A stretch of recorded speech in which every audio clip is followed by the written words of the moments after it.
Hello, everyone. Welcome to another Yesshift News Desk edition. I'm Steven Schinder.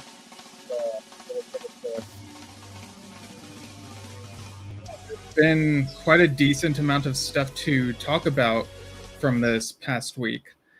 Uh, Namely, I guess the biggest things. It's all subjective, right? But we had the announcement of the Tales from Topographic Ocean's Super Deluxe Edition. So I'll talk a bit about that, what's in it, and we also got the announcement just today of an upcoming 2026 tour in the spring for John Anderson and the Band Geeks, and they even said that they're going to release another album in the second half of 2026. So something that we've sort of suspected for a while. We knew that there was that desire, but yeah, it's officially happening. So very excited to talk about that and some other things. There, it, there's several yes and yes related things to talk about. I even recently received the art book for Beat Live. So yeah, let's just get into it right off the bat. Last week, well, I'll start off with this a little bit. So last week, the Alan White Facebook page shared a link to tickets to last weekend's show, which was called George Fest. It's a George Harrison music celebration, about a dozen people, and it's described as more than just your typical tribute band. So I imagine that must have been a really fun event to witness and attend. We also got a Facebook post on the John Lodge Facebook page from his daughter Emily, who said, "We just wanted to say a deep thank you to everyone for the incredible outpouring of love and support. It will take some time to read everything, the stories and memories that you have shared with us, and the love we have been surrounded by is truly lifting us up and carrying us through this. At the moment, we are paused. Family is the most important thing at the moment, exactly as my father would have wished. However, we did want to share with you that we were working on some new projects, including a video of the Days of Future Past My Sojourn show that my father had just signed off on, and a new album was already in the works that continued his celebration of the Moody Blues music. My father was incredibly passionate about these projects and his wonderful band, and we know that he would want us to continue to keep his music alive. So when the time is right, we will tell you more. For now, we just want to say from the bottom of our hearts, thank you for keeping the faith. They include a photo, which I'll show in a moment. Photo is from the current Yes Tour, where they are doing the most beautiful tribute to Daddy. If you are in the area, do check out the show. John is truly grateful for everyone's loving support as he navigates his tour separated from us." And this is a really good photo, so I'll go ahead and share that so you can see it on the screen here. And there you go. You got this picture from a Yes show. It says on the screen behind the band, "In loving memory of John Lodge." You got a picture of John Lodge playing the guitar there. It's really sweet. I really enjoy whenever they've done these, whether before Chris or for Peter or some sort of tribute to Alan. You know, we all see these musicians and they all know each other to different extents. And I mean, John Lodge was, this was really a family thing, and it's great that they're still, remembering him, acknowledging him, and that there are these projects in the works that will honor him that he would have liked to have seen come out. So I guess we'll have to wait and see how those take form. And yeah, I am seeing Yes this week on the 13th. Yeah, I'm seeing them at the YouTube Theater in Inglewood. So I'm very curious to see what the vibe will be and what might be at the merch that I could perhaps purchase. And yeah, it's weird. I've known for a while that this show is coming, this Yes show, but maybe it's because I'm super busy. It hasn't quite registered that it's like this close quite yet. But I know that once I'm like on my way there, I'm gonna be like, oh my gosh, I'm seeing Yes again. So um really excited for that, and I'm sure that that excitement will continue to heighten as it gets closer. Same with the Steve Hackett show that I'm seeing the day after. It'll be my second time seeing Steve Hackett live, so that should be a lot of fun as well. It's gonna be 2 nights in a row. I'm seeing concerts, and I'll do the Yes concert review the day after that happens. The Steve Hackett one, I think I'm gonna do a couple days after, just so there's a bit of a buffer. I'll have to look at the schedule again. I know I set down a date and time for that. I'll just have to double check. But I also saw that Jay Shellen shared a walkabout video. He was recording bits of the stage and stuff on his device, his drum set. So it's really nice whenever the band members give us a little tour and sort of give us a little glimpse of how things are going. So yeah, very excited to be seeing Yes this week. Alrighty, so the next bit of news has to do with John Anderson and the band Geeks. So I'll go ahead and get this next graphic up that came with the announcement. And this, let's see, did I wake up to this news, or was I awake for a decent amount before I saw it? I can't even remember.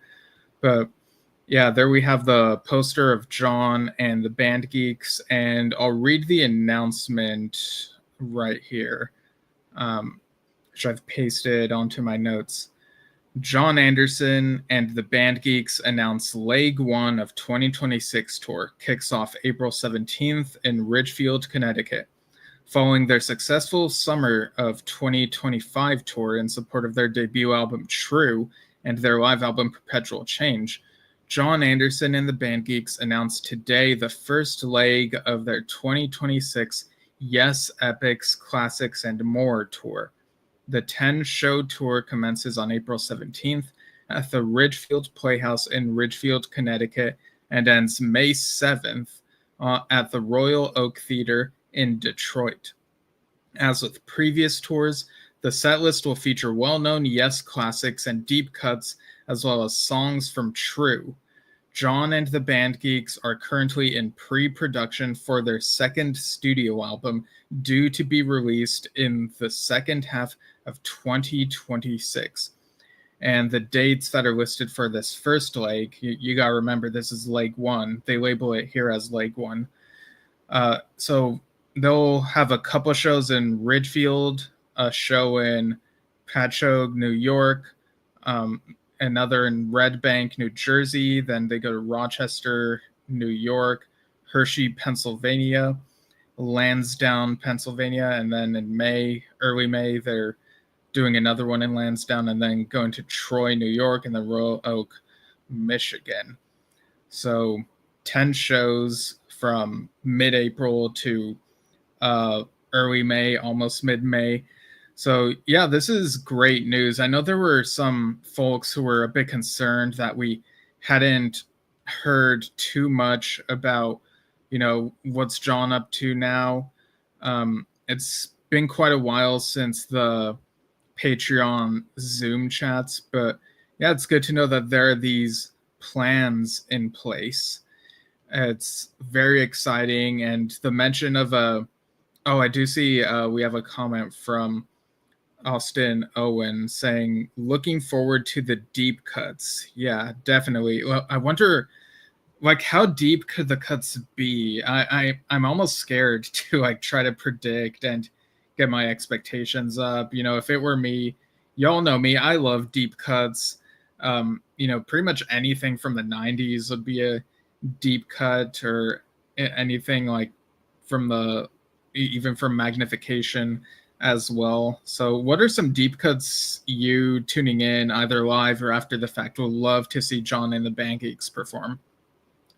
Meadowlander on YouTube says, John and the Band Geeks tours are always Northeast heavy. Not complaining, I'm in New Jersey. Yeah, well, they have done a couple legs closer to the Pacific coast, so I've managed to see them twice within the past a little more than a year. But yeah, they still need to go to the UK and Europe and places like that. From what I've heard through the grapevine is that some of it might be logistical stuff, like they would love to go there, but there's all sorts of things, they would have to get work visas, I guess. But yeah, hopefully the other parts of the world get to experience this at some point. But what's interesting to note is that this is around the same time that Oliver Wakeman's band is touring and playing From a Page. I believe that's in April, maybe also a little bit in May, if I remember correctly. So people in the UK will get to experience that while people in the US are experiencing this here. Austin Owen, answering my question about the deep cuts, says that I'd like to hear South Side of the Sky, Homeworld, and Mind Drive. Yeah, Homeworld would be the deepest cut there, since it's been much longer since the last time even Yes have played it. Mind Drive, if they do Mind Drive, I would hope that they do the entire song. It was an interesting experiment on the 35th anniversary tour, cutting it up and doing a couple songs in between the halves, but it was also at the expense of removing a bit of the middle part from what I remember. So I think it'd be neat to do the entire track personally. And we know that John Anderson still thinks about Mind Drive now and then. I think he even wanted to do it with ARW, if I remember correctly, but they never ended up doing it. But if this poster showing John and the Band Geeks is anything to go by, with the photos of the members included, it looks like they're using the same lineup from the previous leg that they did a couple months ago. So we got Richie Castellano on bass, Andy Graziano on guitar, Andy Ascalise on drums, and Chris Clark and Phil Castellano on keyboards. So yeah, very, very exciting, even though I know that it's not in my neck of the woods. I'm personally more at the moment excited about the new album. Yeah, I see that John C in the comments is saying new album with a exclamation point. So yeah, and remember when we had John Anderson for an interview a little more than a year ago, he played us a little snippet of a demo of something that he might want on the next album. So I'm curious to see if that does indeed end up on this next album. I mean, just thinking of 2026 and the new music we'll be getting, I expect that we'll probably get the new Yes album in the spring at the latest, and then maybe this new album from John and the Band Geeks. Maybe it could come out in August again, like the last one, or it could very well be in the autumn. But that's kind of a nice little gap there, so people have time to take in new music from one camp and then new music from the other. And yeah, it's okay if people have their preferred camps or if they only follow one of them. I follow both of them. The more music, like I really love what either of them are putting out. It's different stuff, but both, you can tell that they work hard on both of these things that they're doing. So yeah, that's very exciting. John C also comments, I'm in Minnesota, need him to do a show here. Yeah, hopefully you'll get to catch them at some point, John. But yeah, that's quite a big news thing to come across. It's really cool. So this other big item that Yes fans have been talking about the last few days is the Tales from Topographic Oceans Super Deluxe Edition. And I'll go ahead and share a photo of that. There we go. There's the LPs and the CDs and such. That's a really nice photo of that whole Tales package there. All right, so let me just get to my notes. All right, this is people can pre-order via yes.lnk.to/ and I don't know if this next part is case sensitive, so capital Y, lowercase e, lowercase s, and then in all caps TFTO. The announcement reads, experience a fault line, a pinnacle, and a philosophical quest. Yes's colossal 4-part epic, the record that stands as a massively ambitious and iconic statement of the progressive rock era.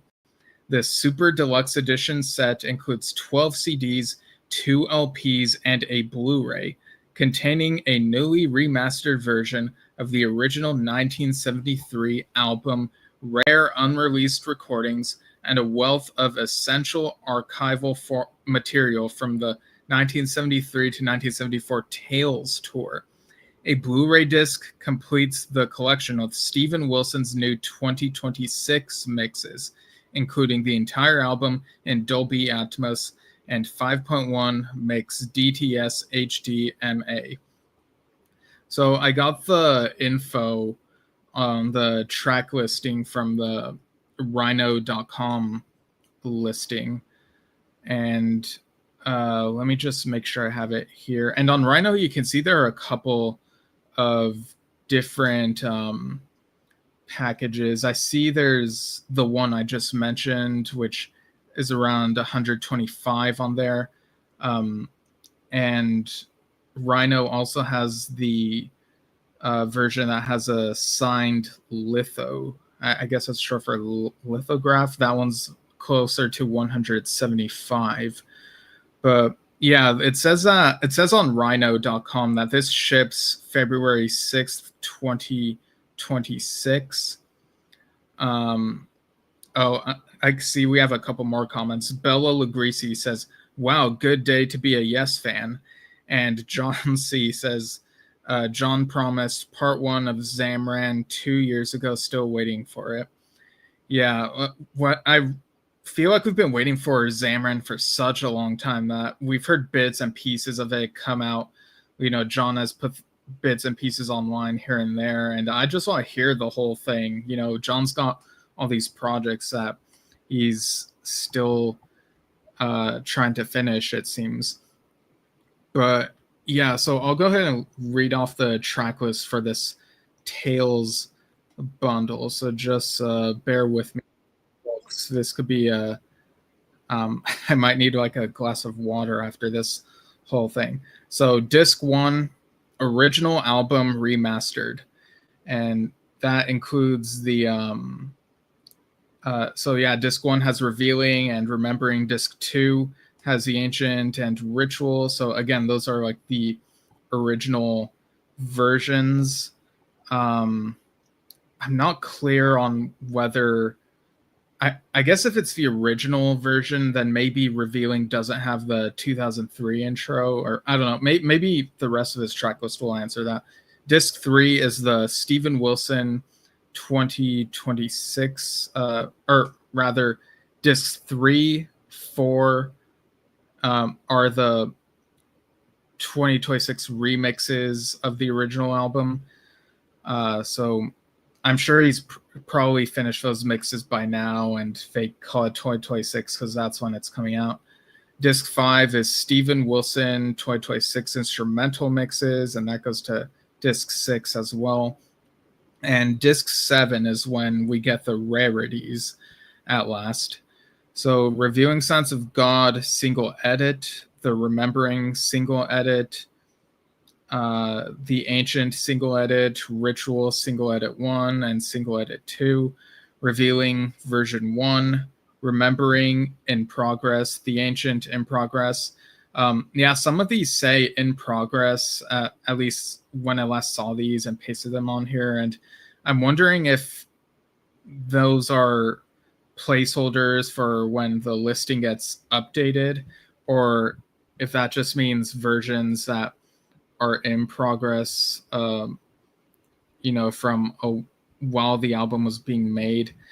I'm not sure quite off the top of my head if there were actual single edits back in the day for these Tales songs, or if this might be an experimental thing done just for this release.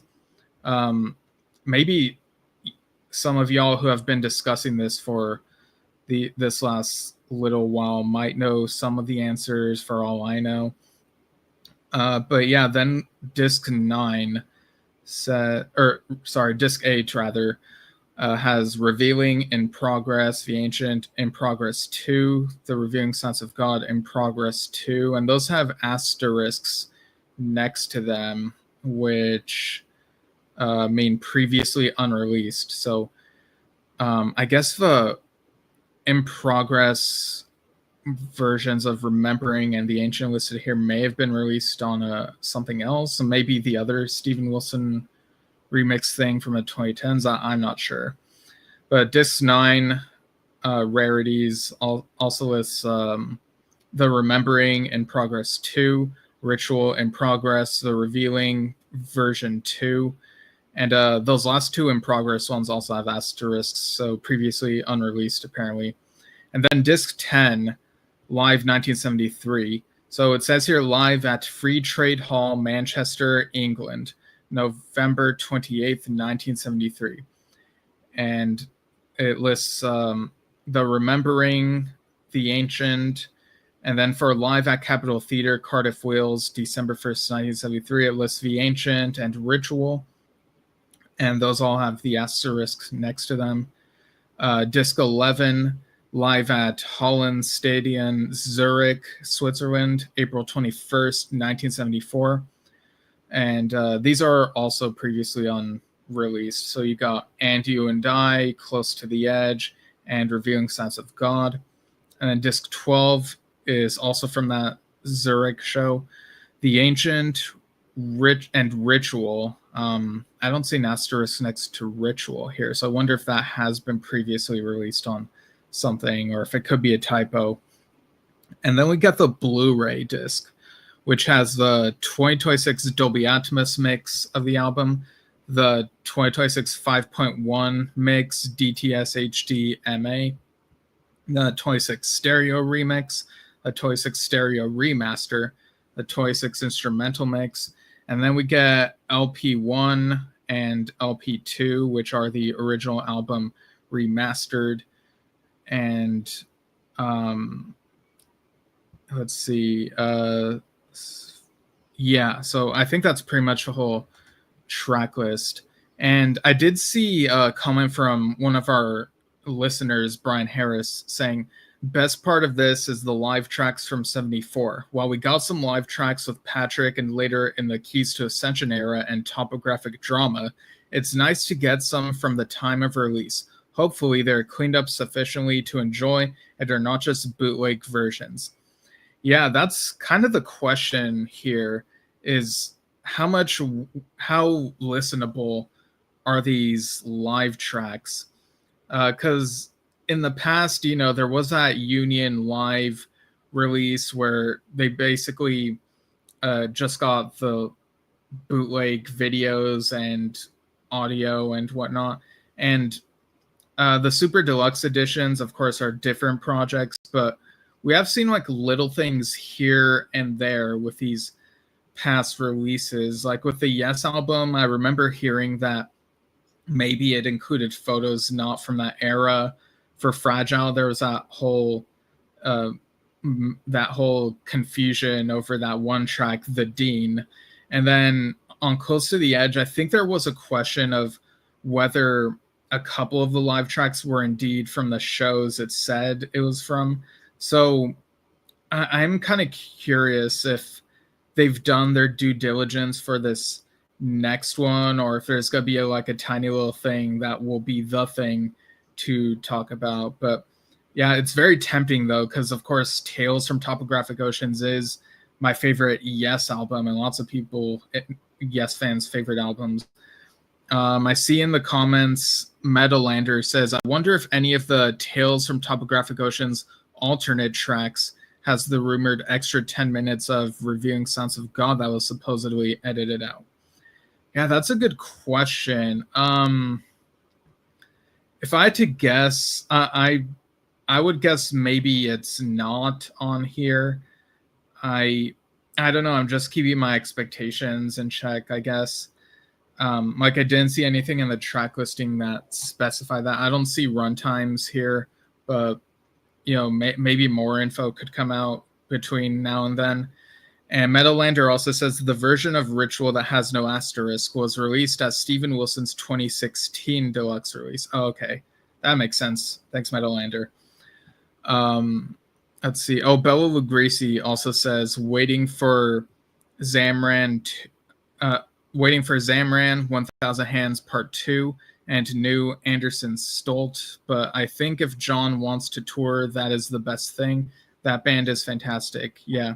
So sorry, I know I'm going all over the place, like addressing these comments that touch on this Tales topic and the John and the Band Geeks topic, but like there's a lot of cool stuff going on. Yeah, and I've said before that since the new Anderson Stolt album has been in the works for maybe a while longer than like these other projects like 1000 Hands Part 2 or Chapter 2 rather, and the new Band Geeks album. I think that's why it would have been my preferred thing to come out first. But now I think my expectations should be that this album with the Band Geeks is coming out first, which is still a win, like I'm very excited to see how that turns out. Let's see. Rubino says that probably because the Geeks are from Staten Island. Oh yeah, that's something to take into account. So yeah, again, they're doing these super deluxe editions, seemingly an annual thing. Yeah, I think that's a pattern that's been so far. We got Close to the Edge this year, Fragile last year. I think the Yes album was the year before.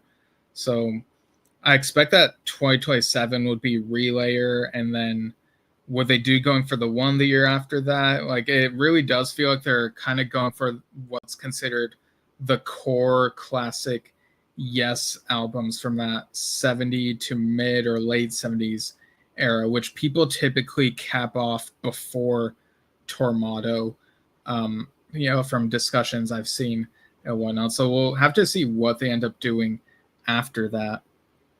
But all right, so next news item. Let's see what else we got. Like, how do you follow all of that? Well, I'll tell you how. With the man himself, Roger Dean. Yeah, so just a reminder, Roger Dean, on his Facebook page, he's continued posting about his art.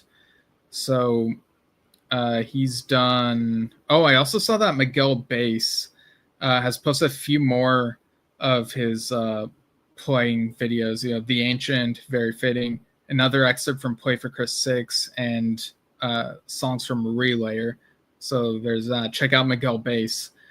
But yeah, Roger Dean has posted about hand-finished prints available from his website for the piece titled Selling My Soul.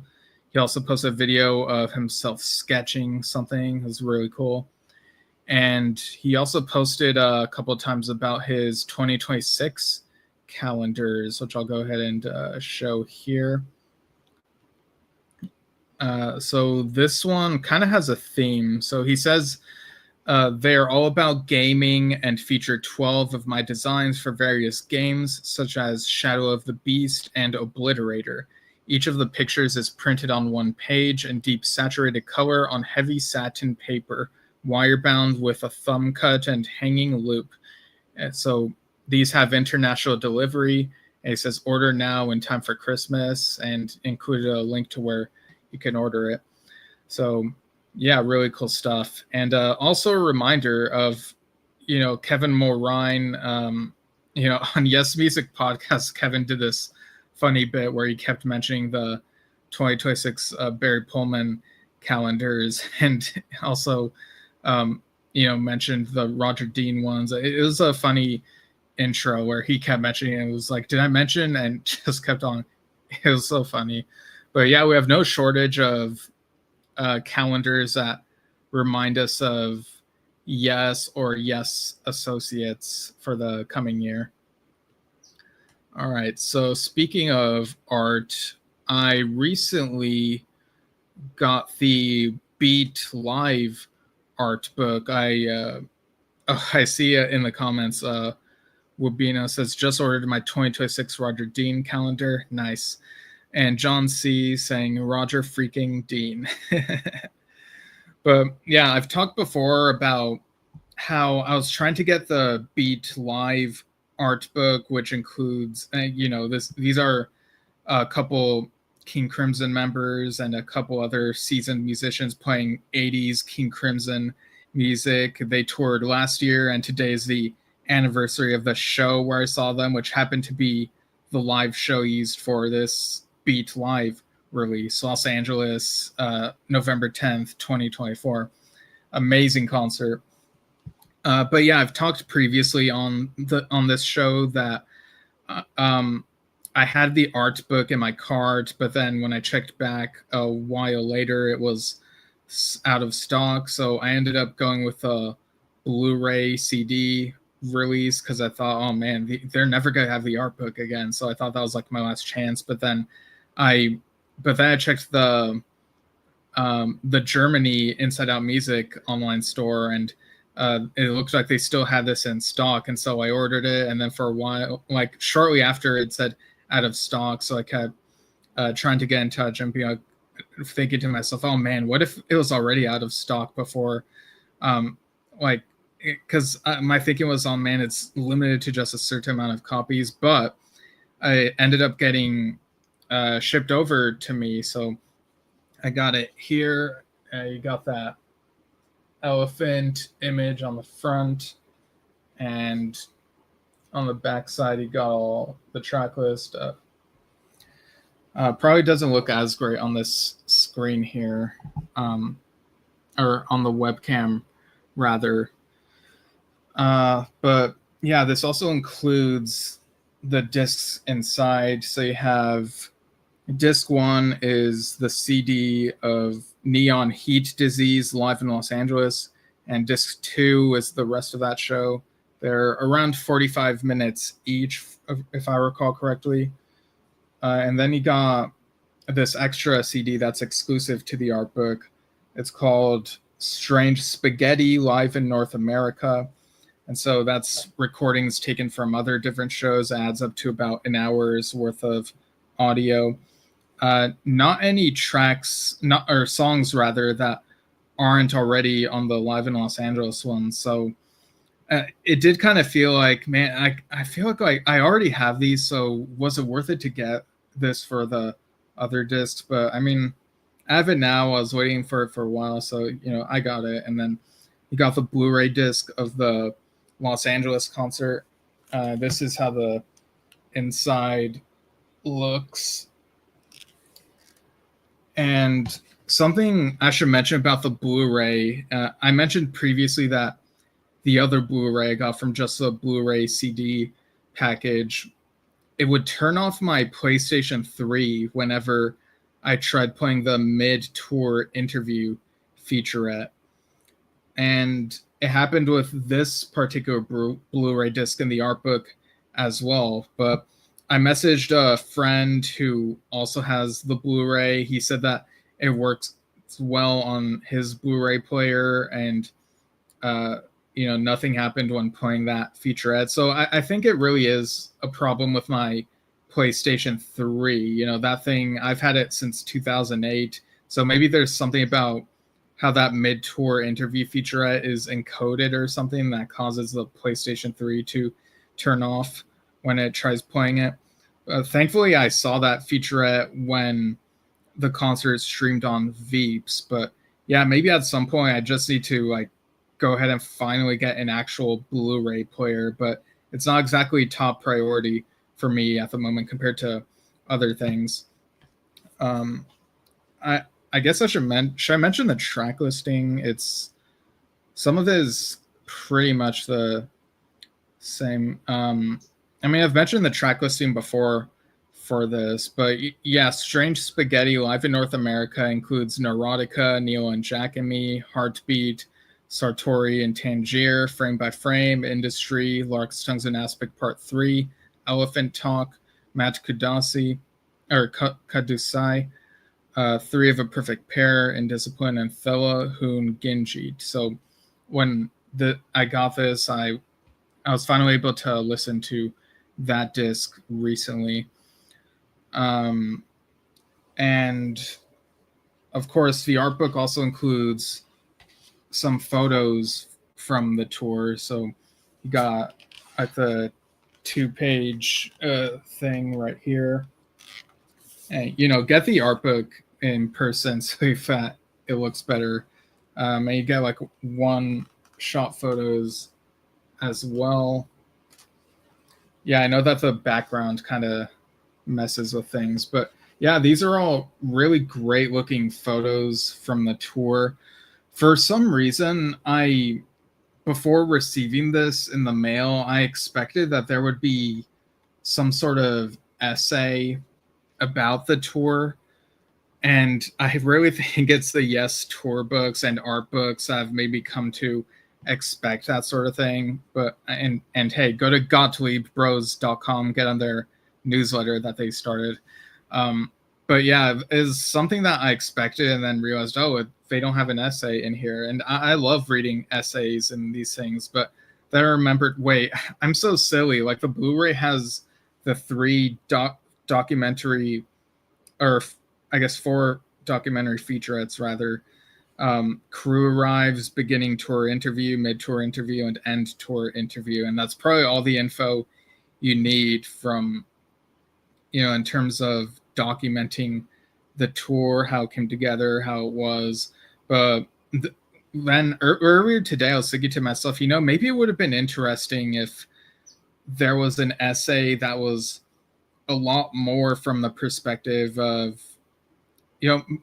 I guess you could go with fans, but fans post online anyway. So I was thinking maybe like from the crew members and have them go really in depth. But anyway, the photos are really great on their own too. And I like how the art book feels, but yeah, so I pretty much have multiple copies of the show I went to, and I'm not mad about it. I'm happy that I finally got this to arrive. So yeah, that's Beat Live. But speaking of King Crimson and related stuff, I saw this post over on Claire Hamill's page, Claire Hamill Music, and it included Dr. Bill Bruford. So this post read, November 5th, back in 1973, Claire toured in support of King Crimson. Last night, she and Sonny went to see the Pete Roth Trio featuring Bill Bruford and had the chance to say hello afterwards. A really lovely full circle moment. Huge thanks to the band for a wonderful performance and to Roger Carey for doing the sound and to program organizer John Donaldson for bringing them to Hastings. So yeah, that's really nice. We had Claire on the show a couple years ago to talk about one of her albums and working with Steve Howe back in the day. So great stuff. And always great to see Bruford in his element. And of course, on his YouTube channel, still uploading stuff there. There's a couple Earthwork Live vids that were put on there somewhat recently. And let's see, what else have we got going on? I see Wubino says, I'd like to see Roger Dean redo Yes albums he was not part of, 90125, Tormato, etc. Yeah, I'm very curious what he would have done. It's like, how would he approach it? Would he do it like have him try to think of what he would have done and make it in the style of back in the day, or try to come up with what he would do if it came out now? I think it would be a very interesting experiment to do. I don't know that it would warrant a huge re-release just over the artwork, but yeah, if nothing else, like, maybe as an insert to put in the re-releases, uh, it, I'm sure they'll probably eventually do like a 90125 Super Deluxe edition because of how successful it was. For Tormato, I'm not sure if they would do something like that, but I mean, yeah, that's something that Dad and I have talked about here on the show, is how it would have been cool for, um, if at some point Roger Dean did, like, what would his art be for the whole thing, for those albums that he wasn't part of. But yeah, anyway, next up, what we have here. So in the Yes fandom sphere, I saw that John D over in the Yes Facebook group said, I just found out from one of our members about this 1984 Pro Shot show that I've never seen before. It's a really good show. It includes Yes playing long distance runaround. I had no idea that they played it on this tour. Does anyone know who filmed this and whether they have the original footage? Have you seen this before? And people commented saying it was probably in-house footage from that venue. I think it is called Landover. But yeah, it's always cool to discover or rediscover these things, especially like around the time I talked about the 9012 Live The Solos album, which I saw that someone commented on that video saying the first time I heard Soon is this EP. When I first heard Relayer, it was a big eureka moment. As for this EP, I like the solos, but then I've become a Yes geek. When it came out, it was disappointing. Everybody wanted all the songs that were on the video. I still do. It would be nice not to have to watch the video to listen. It was a missed opportunity for Yes to capitalize on the 90125 success. While I like the solos, I think the casual fans that came on board with 90125 got lost with this release. It should have been a double album instead of an EP focused on solos. I got a 2011, or it's got a release of the CD in the USA. City of Love on the CD always feels weird because it cuts out as Starship Trooper is supposed to begin. As for the Super Deluxe albums, I've always heard that the masters are missing for albums like Going for the One, so Steven Wilson can't remix that one. I've heard that 90125 masters are missing too. Whether that's true or not, I don't really know. And that's from MP on YouTube. So I do remember hearing that about Tormato, and then later on, I think there was a little bit of clarification. It's probably all in Kevin Mulrine's Tormato book, honestly. But yeah, I don't know. It's yeah, it's like, how much are you able to do with these re-releases? And it's something to think about, depending on what they're able to find. But yeah, check out this Yes live at Landover 1984 video. It's on YouTube. It's close to 2.5 hours. But yeah. Let's see. Oh, John C comments 9012 Live box set would be good. Yeah, I agree. He says, would have loved it if Patrick Moraz and Steve would have popped up at Bill's shows as guests. Yeah, that would be really cool. Play something from the Bruford Moraz material, maybe something from one of Steve's albums. And Dave Stout says, what about a UK tour from John? I'd be up to watch that, definitely. Yeah, I mentioned that earlier, that from what we've heard through the grapevine is that the band would love to tour there. It's just a matter of logistics and possibly like work visas and stuff. So yeah, hopefully they can make it happen at some point. All right, I think we're in the home stretch now as far as news. I know that Rick Wakeman is recovering from a recent surgery, and he said that he's got time to, he has time on the piano, both playing and composing. So, I mean, who knows? Maybe some of this free time he has could lead to another solo album from, yeah, always busy he is. And of course, still promoting Melancholia and whatnot. Oliver Wakeman has been posting a bunch of stuff on his Facebook page as he does these days. So in terms of music related stuff, he posted about his limited edition CD single of Credo by Fish, which features a B-side track Poet's Moon, which he prefers to the title track on that single. And he says, such a good track, it should have been on the album. He also shared the front cover of New Musical Express from January 74 with Rick on the cover.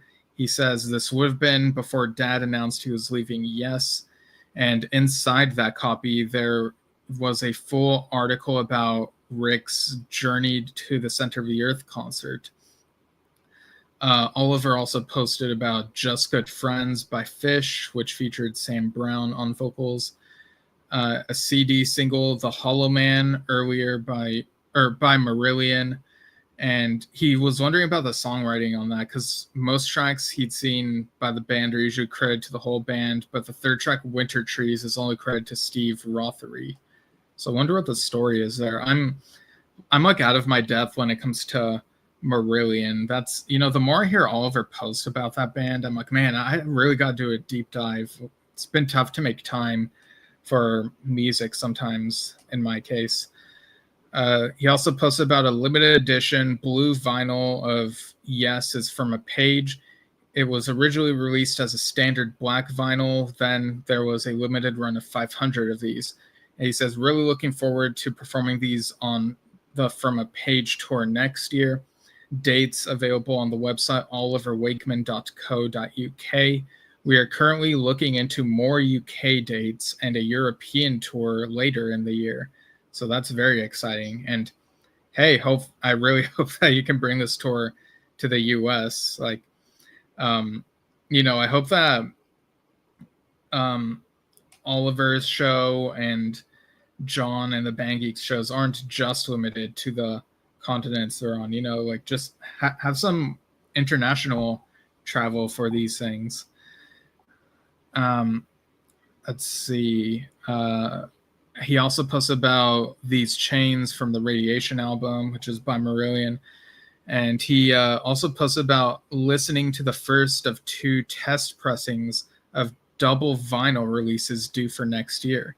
Keep an eye out for some press releases very soon. Hint, there will be more than one.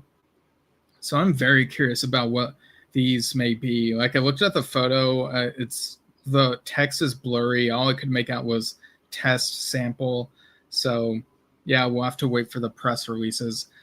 And he also posted about how his first Yes credit was in the Ultimate Yes 35th Anniversary Collection CD. He says, Steve Howe asked me to do some Pro Tool editing on his acoustic track Australia. He'd done a few takes, and it was to get a great version by using various sections from the various takes. And he also posted about a photo from a rehearsal with Yes in Hamilton in Canada. He said, we played on the main stage that night, but a year later I was back there again, oddly enough, performing with Straubs. He also posted about the band Gordon Giltrap and him put together to promote the Ravens and Lullabies album that they wrote, featuring Steve and Johan from Threshold, Nick Kendall, and Paul Manzi, who would go on to be frontman for The Sweet. He says, on one of the Yes tours, we toured with Asia, and I struck up a great friendship with John Wetton. We stayed in touch after the tours, and when he heard I was playing near his home, he asked if he could come and see the band. I jokingly said, would he like to sing a song? He instantly agreed, and so the band were in heat of the moment during the sound check at the preceding gig and did it with John the following night. It's a wonderful thing there. Yeah, we have these great prog musicians who are now gone. You know, John Whiten's all of them. I think today's the anniversary of would have been Greg Lake's birthday today, or yeah, it would have been his birthday. And I think we recently passed Keith Emerson's birthday as well. So yeah, but hey, we still listen to them, you know. Oliver also posted about Marillion's Market Square Heroes, a 12-inch, which has a 17-minute epic Grendel on the B side. He says an unusual 12-inch as it runs at 33 and a third RPM, probably to allow Grendel to fit on. I managed to get Mick Pointer to sign it as well on the day I first met him at the radio station I used to present on. Worked with Mick for many years when he introduced me to Clive Nolan. And he also posted about a pass that was from when he, between 2012 and 2014 rather, we worked with Gordon Giltrap.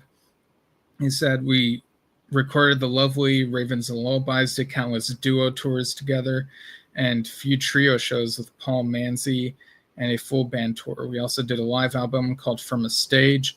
This is a limited edition release and is currently only available as part of Collaborations box set, which also contained the 3 Ages album with Steve Howe. And he also wrote, here's a cool couple of photos from the South American Yes tour in 2010. Our flight to Chile from Argentina got canceled at the last minute, and we wouldn't get on another flight in time to get to the show the next day. I actually have that photo up. Let me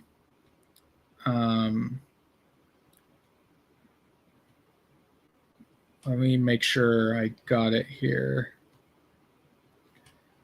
All right, share screen. Yeah, so there's Oliver and Benoit David.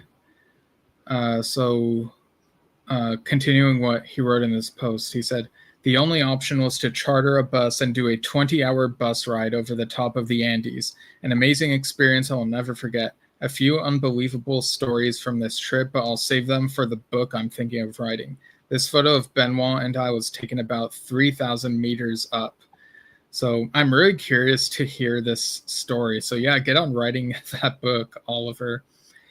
And we've also got this other photo. Let me just pull it up. Here we go. So Oliver writes, here's a cool photo of when Dean DeLeo and Robert DeLeo from Stone Temple Pilots came to see a Yes show and hung out with Chris and I afterwards. We had a great time, and Dean always said he wanted me to play on a track at some point. I'll have to drop him a line and remind him. Yeah, like reach out. Like we want to hear that collaboration. And we got a few more here. So he also posted the fold-out sleeve at Castles on the B side. He says it's Old Man and the Angel from the Once Around the World album by It Bites, from the It Bites fan club. He says, lovely track, although not my favorite from that album. That would be Plastic Dreamers for me. And finally, earlier he wrote, I found this Marillion 12-inch when I was in the garage at the weekend, also signed by Mick Pointer. This is Garden Party from 1983. The thing I really remember about this was the live version of Margaret on the B-side. Great, fun track. So yeah, check out Oliver Wakeman's Facebook page to see all those amazing photos and images of stuff he's digging up. It's really great stuff. Really glad that he's very active with all of that. Let me look at the comments before signing off. John C. says, or fill in the gaps on 90125 Deluxe. Yeah, I think I mentioned that on the 90125 Live, the solos episode I did. And John C. also says, Wakemans need to do some Midwest shows. Yeah, I would take it further and say they need to do some West Coast shows. I'd love to see them perform together. And it also says, cool photo with Chris. Yeah, I agree. All right, so that's it for this Yesshift News Desk edition. It was a pretty good idea to do this just a week after the previous one, given, even though it was just a week, there's plenty to talk about with those big things going on. So the next time I'll be on here will be Wednesday, November 12th. I think that's when I'm doing it. I'll do another Steven's Vinyl Adventures episode, this time talking about my vinyl copy of Levin Torn White. So I'll give that a spin and talk about that. And then, of course, I'll also do my review of the Yes show I'm seeing. That'll be broadcast Friday the 14th at 10 a.m. Pacific. These are all Pacific times, all these times I'm saying. And I might do the Steve Hackett review on Sunday the 16th. I just got to figure out when certain things are happening that I do outside of all this. So thanks, folks, for tuning in, and keep on listening to cool music, and we'll see you all soon. Bye.